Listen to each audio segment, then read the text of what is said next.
Friends, Varanasi గురించి ఒక మంచి ఇంట్రెస్టింగ్ అప్డేట్ పట్టుకొచ్చాను నేను.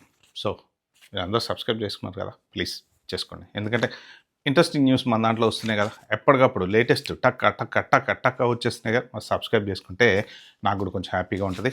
సో లాస్ట్ వరకు అయితే చూడండి, షేర్ చేస్తా అంటే చేయండి, లైక్ ఇవ్వడం అస్సలు మర్చిపోద్దు. మన టాపిక్లోకి వెళ్దాం. వారణాసి. సో ఆల్మోస్ట్ 60% షూటింగ్ అయిపోయిందట. ఓకే, సో రాజమౌళి గారు ఒక ఇంటర్వ్యూలో చెప్పారనమాట, 60% అంత పెద్ద సినిమా షూటింగ్ అయిపోయిందంటే చాలా పెద్ద బాధ్యత తీసి నెత్తిమించి పక్కన పెట్టినట్టు. ఓకే, సో ఆల్మోస్ట్ ఇంకా 40% ఉంది అని. ప్రస్తుతం దీని మీద వస్తున్నటువంటి అప్డేట్స్ ఏంటంటే, హైదరాబాద్లో దీనికి సంబంధించిన ఒక 4 కోట్ల రూపాయల సెట్ అయితే వేశారట. ఎందుకంటే అది ఒక పెద్ద భారీ సెట్. సో ఇక్కడ మీకు స్క్రీన్ షాట్ చూపిస్తా. సో ఆ సెట్ ఏంటంటే ఎక్కడో హాలీవుడ్లోనో ఎక్కడో వేసింది కాదు, మన దగ్గర వేసిందే.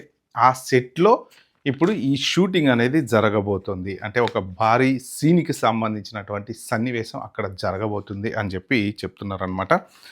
సో మొత్తానికి ఇంకా ఈ 40% షూటింగ్ దాదాపు మెయిన్ సీన్‌లు, మెయిన్ ఇంపార్టెంట్ సినిమాకి సంబంధించిన ఇంపార్టెంట్ బిట్లు, ఇంపార్టెంట్ సీన్‌లు అన్నీ అయితే అయిపోయినాయి. కానీ ఇంకా కొన్ని ఏవో ఒక 10-20% మెయిన్ సీన్‌లు అయిపోయిన తర్వాత ఇంకా ఈ బ్యాలెన్స్డ్ సినిమాకి సంబంధించిన ఏవో సీన్‌లు ఉంటాయి కదా, అంటే హీరో లేకుండా ఉండేటువంటి సీక్వెన్స్‌లు కానీ, సో అలాంటి సీన్‌లు ఉంటాయి కాబట్టి అవి చేయబోతున్నారని. దాంట్లో ఇక పృథ్వీరాజ్ సుకుమారన్ కుంభకర్ణలా కనపడటం, మన మహేష్ బాబు రాముడిలాగా వీళ్ళిద్దరికీ జరిగేటువంటి యుద్ధం కూడా ఒక నెక్స్ట్ లెవెల్‌లో ఉండబోతుందంట. అంటే ఇప్పటి వరకు కూడా ఇలాంటి యుద్ధం సినీ చరిత్రలో ఎప్పుడూ కూడా రానటువంటి లెవెల్‌లో ఉంటది. అంటే రాజమౌళి సంగతి తెలుసు కదా, ఇక ఆయన థాట్స్. ఇప్పుడు లేటెస్ట్ ట్రెండింగ్, ఇప్పుడు పృథ్వీరాజ్ సుకుమారన్ కూడా ఇంటర్వ్యూలో చెప్పింది ఏంటంటే, మహేష్ 94 టేకులు తీసుకున్నాడంట.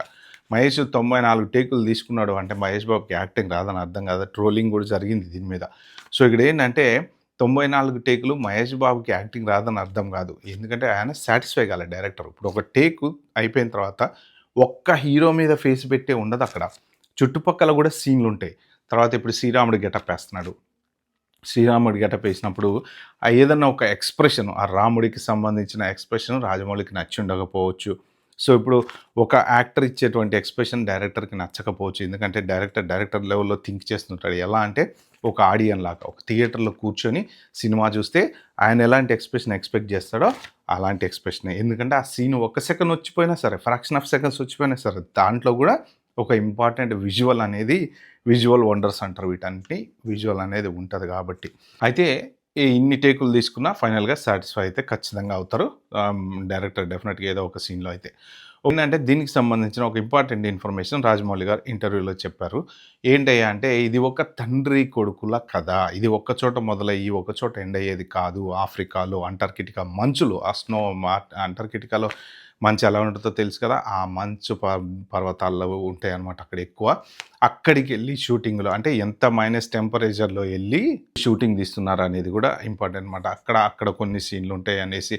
తండ్రి కొడుకుల కథ అనేది ఒకటి బయటకు వచ్చింది కాబట్టి, మరి ఇప్పుడు మహేష్ బాబు కొడుకు అయితే మరి తండ్రి వేషం ఎవరు వేస్తున్నారు, ఇప్పటి వరకు ఆ తండ్రి ఎవరు అనేది కరెక్ట్గా బయటకైతే తెలియదు. కానీ దీంట్లో ప్రకాష్ రాజ్ గారు మాత్రం ఒక మంచి క్యారెక్టర్ అయితే చేస్తున్నాడు కాబట్టి మోస్ట్ ప్రాబబ్లీ మరి తండ్రి క్యారెక్టర్ ప్రకాష్ రాజ్ గారు ఏమైనా చేయబోతున్నారా అనేటువంటి వార్తలు కూడా అయితే సోషల్ మీడియాలో చక్కర్లు కొడుతున్నాయి. మరి అదే కనుక నిజమైతే మాత్రం ఇంకా ప్రకాష్ రాజ్ అంటే ఆబ్వియస్లీ ఇక ఆయన నటన ఇక నెక్స్ట్ లెవెల్. సో ఎందుకంటే ఆయన వర్సటైల్ యాక్టర్ కాబట్టి ఏ క్యారెక్టర్ ఇచ్చినా ఆబ్వియస్లీ ఎరగదీసేస్తాడు యాక్టింగ్లో. కాబట్టి ఇక మరి ప్రకాష్ రాజ్ గారు తండ్రి క్యారెక్టర్ చేయబోతున్నారా, లేదు రివీల్ చేయనటువంటి పర్సన్ ఇంకెవరైనా ఏ జగపత్ బాబు లాంటి వాళ్ళు చేయబోతున్నారా, ఎవరు అనేది మాత్రం కరెక్ట్గా అయితే తెలియదులే. కానీ మొత్తానికి ఈ తండ్రి కొడుకుల మధ్యన జరిగేటువంటి సన్నివేశాన్ని తీసుకెళ్ళి మళ్ళీ ఫ్యాంటసీ వరల్డ్లో మళ్ళీ రాముడికి కుంభకర్ణుడికి జరిగేటువంటి యుద్ధంలో కలపడం అంటే అసలు ఆ స్టోరీ ఎలా ఉండబోతుందని మాత్రం నాకైతే వండర్ అనిపిస్తుంది. సో మోస్ట్ ప్రాబబ్లీ ఈ 60% అయిపోయింది, 40% ఇప్పుడు ప్రెజెంట్ షూట్ క్లైమాక్స్కి సంబంధించిన షూట్ ఏదో జరుగుతుంది కాబట్టి ఇంకొక 2-3 నెలల్లో అయితే ఖచ్చితంగా షూటింగ్ అయిపోతుంది. అక్టోబర్ వరకు ఈ సినిమా షూట్ కంప్లీట్ అవుతుంది అనేసి అంటున్నారు అనమాట. ఓకే ఫ్రెండ్స్, ఇలాంటి మంచి ఇంట్రెస్టింగ్ అప్డేట్ నా ఛానల్లో చూడాలంటే లైక్ చేయండి, సబ్స్క్రైబ్ చేసుకోండి, నోటిఫికేషన్ ఆన్ చేసి పెట్టుకోండి. Bye, have good day.